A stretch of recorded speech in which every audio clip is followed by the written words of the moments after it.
Greetings and welcome. You're tuned into TMH's Daily English News. As we move on to our headlines for today, the senior government of Tigray officials has called reported WFP claims of averted famine in the Tigray in the height of irresponsibility. And the Tigray government says it's ready to name a team for peace talks with the Ethiopian government.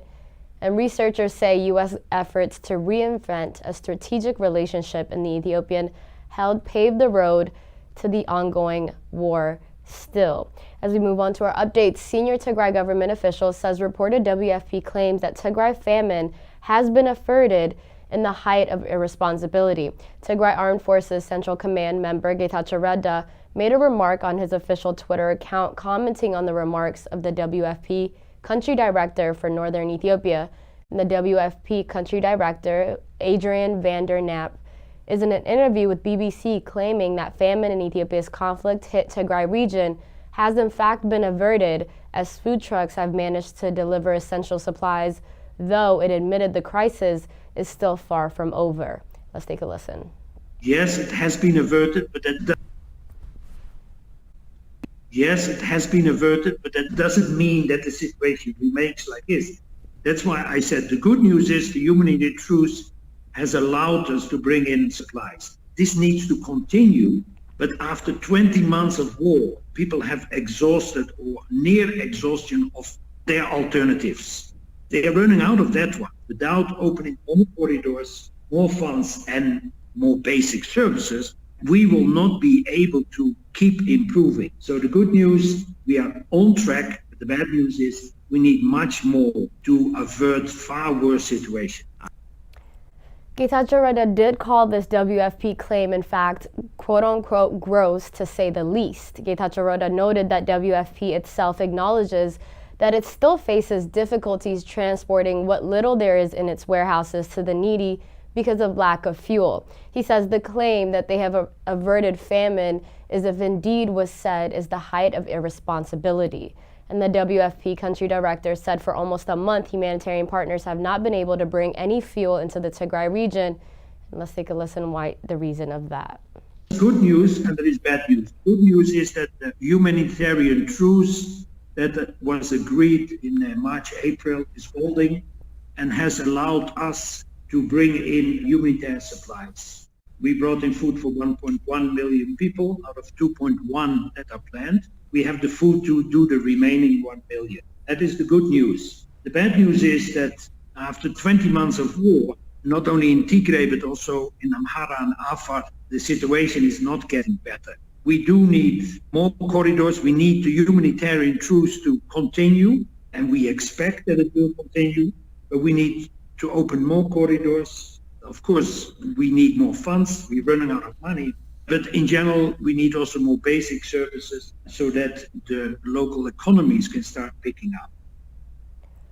WFP had since the 23rd of June, said less than half the fuel needed entered into the region, and 2 million liters per month of fuel is required in Tigray now just to distribute food aid alone. The government of Tigray has said it is ready to name a negotiating team for peace talks with the government to continue.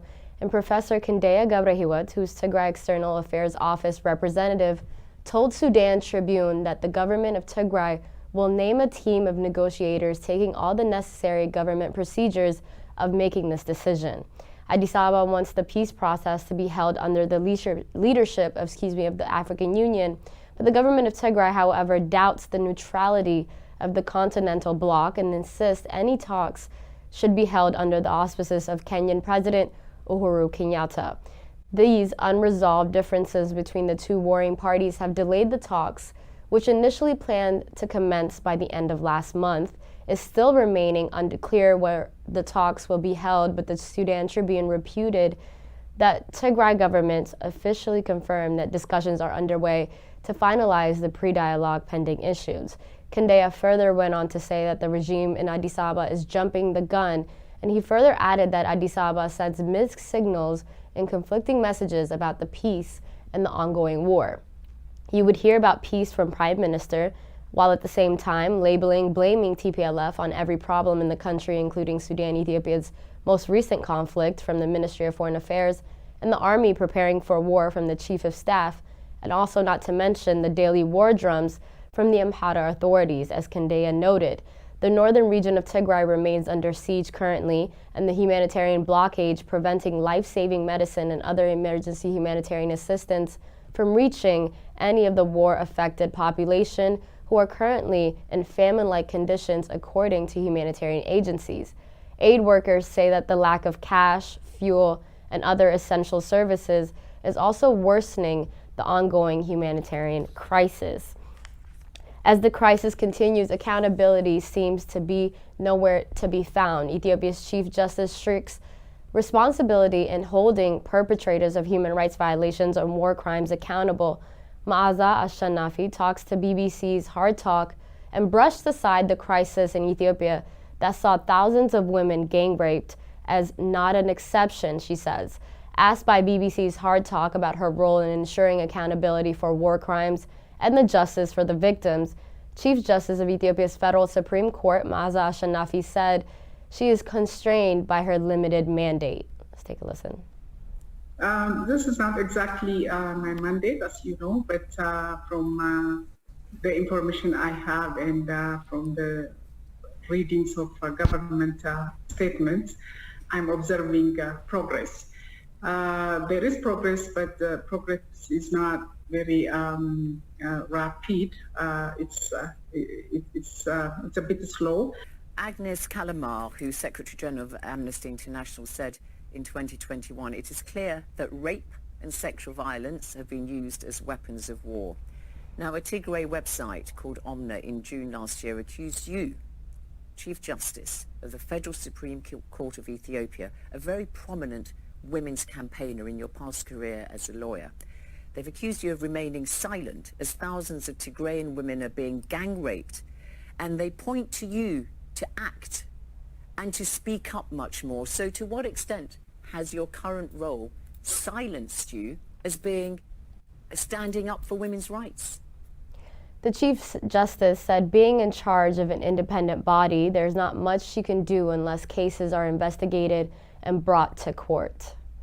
So now here you are saying to me, I have to remain impartial when I hear about cases of gang rape and so on. Can you sleep at night with a clear conscience? People don't understand that, and we have to follow that rule, and we have to follow the procedure. Otherwise, if I start the judicial activism, then the whole principle of the rule of law will be violated. Ma'aza also continued to brush aside the crisis in Ethiopia currently that saw thousands of women gang raped, saying merely it's just not an exception. As we move on to our next update, mass graves of Tigrayans who died from hunger and disease within the concentration camps in the Camp Samara in the Afar region has currently been discovered. Tigray media reported that the victims were among more than 10,000 Tigrayans who have been languishing in the sweltering concentration camps without food and medication for more than 7 months now, after they were rounded up from the Abala in the region, and it is feared that many of them, by many more such graves from similar other camps across the country, not to mention Tigrayans, have been killed and thrown into rivers, burned alive, and thrown off cliffs, have yet to be found. Let's watch the footage.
Curfew has been imposed in Gambela City in the western region of Ethiopia. BBC's Focus on Africa reported that the Ethiopian government has imposed a night curfew in Gambela City and west of the country after violent clashes emerged. The city has been a scene of clashes between government troops and armed groups, including the Oromo Liberation Army and the Gambela Liberation Front, leading to dozens of people being killed. BBC's correspondent says civilian life is likely to be impacted by this ongoing curfew. Ireland's Deputy Secretary General for Foreign Affairs loads athlete Let'anabet Gedai's win in Oregon. Sonja Hyland, who's Deputy Secretary General and Political Director at Ireland's Department of Foreign Affairs, writing on her official Twitter account, described her achievement in the 10,000 meters as quote-unquote incredible. She then congratulated her, local fans, and the world's champions tongue Tigrai, saying career diplomat says since 1996, Sonja Hyland also formerly served as ambassador to Ethiopia and many other countries around the world. Let'anabet Gedai, who won gold in a tight women's 10,000 meters on Saturday at the World Athletics Championships, her time of 30 minutes and 9.94 seconds was just ahead of Kenya's Helen Obiri in the second place with a time of 30 minutes and 10 seconds, .2. I have the next dream now, she says, to win the gold at 5,000 meters, Gedai said, getting the double, adding that she now feels very confident that she will be able to achieve the goal. Ethiopia's Tamra Tola also produced a decisive kick of 8 kilometers from the finish line to win gold in the men's marathon at the World Athletics Championships on Sunday as well.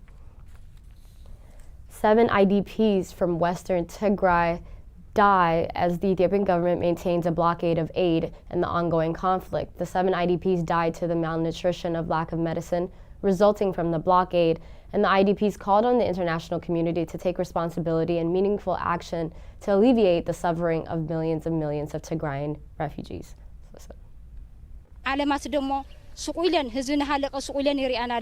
The international community is silently watching the death of Tigrayans due to starvation. Issuing a statement of concern can't make much of a difference to us. IDPs far from home and disconnected from the world are facing the brunt of the humanitarian catastrophe in Tigray, and the humanitarian truce declared towards the end of March has not resulted in any major improvements in access to aid, as just 5% of what is actually needed on ground, and the assistance has arrived into the Tigray region within that time frame. As we move on to our final update for today, floods destroy houses of Tigrayan refugees in Tenedba camp in Sudan. Floods caused by heavy rains have inundated the shelters of the refugees, and strong winds demolishing their homes and making it difficult to sustain. The refugees affected by the floods have called on the UNHCR to carry out the mandate and come to their rescue, as they also called on the Tigrayans and diaspora to extend their support as well. That concludes our news for today. Thank you so much for tuning in. Goodbye.